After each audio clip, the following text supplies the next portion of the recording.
Hey y'all, today we are going to learn how to remove the silver skin from a beef tenderloin. Y'all, it is so tough. It's amazing that this tender piece of meat has such a tough silver skin on it. But the key is to get it off and not waste any meat because you know it's expensive. So this one I've already removed it, but this one I have not. So what you want is a very sharp, thin blade knife. I'm using a very, very thin blade knife. And you just want to get up under one of the edges. Just pick where you want to start, y'all. It doesn't really matter. I just want you to look, though, how tough it is. I mean, you can pick up this whole piece of meat from it. So that's why it's very important to remove it. Now, let me show you what it looks like. You can see here, it just looks like, I mean, look at that. Very, very tough. So it's all along the tenderloin here. You'll also see this on a pork loin if you ever buy one of those. So the key is, again, make sure you remove that.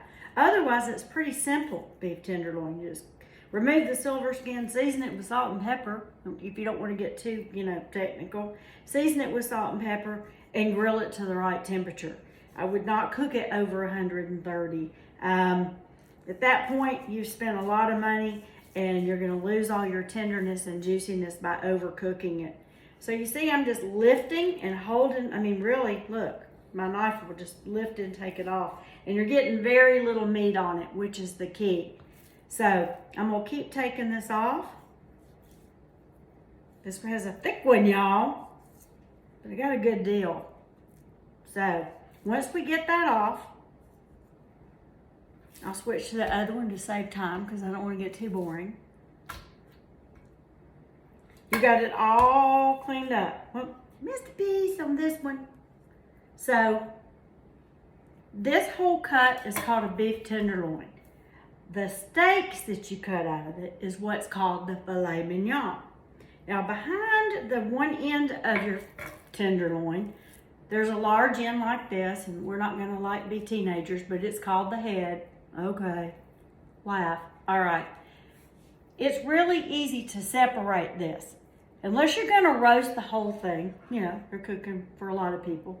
You could tie this down with your butcher's twine and then take the tail of it that's skinnier and fold it under so you get more of a uniform piece of meat so it cooks evenly. You can do that, or you can cut it into your steaks.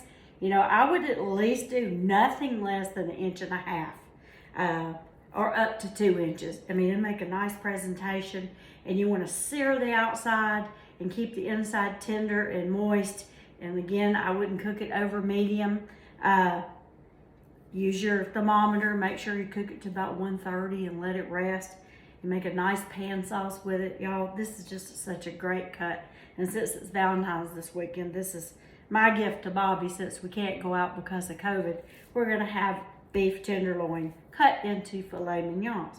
So I'll backtrack and we're going to cut this one into our steaks. So again, I'm going to take my sharp knife and I'm going to start at one end, and look what I'm going to do about 2 inches, let's say. And if you're not good at guesstimating it, just pick up this piece and put it here, y'all. So you cut it the same. Makes a better presentation if they look even and they cook even. So look, we'll just take a sheet, put one here, cut it. Or you can eyeball it, which is usually what I do. But I wanted to show you some options. So I want you to take a look at this piece of meat. Like when you go out to a restaurant, this is what it looks like. If you find that your tenderloin's a little uneven, you can take butcher's twine, y'all, and tie around it. Or put bacon on it. Everything's good with bacon. And get it in that perfect little round shape. Do you think everything is the same shape? I mean, look at me. I mean, nobody's the same shape, So you could tie it that way if you want it to be perfect. And for Valentine's Day, why not? So I'm going to get these all cut up. And I'm glad that you watched me today to learn how to do this. You can reach me if you want to on my website at tinacanningcooks.com if you have any more questions, or any other social media under Tina Canning Cooks. Thanks for watching, y'all.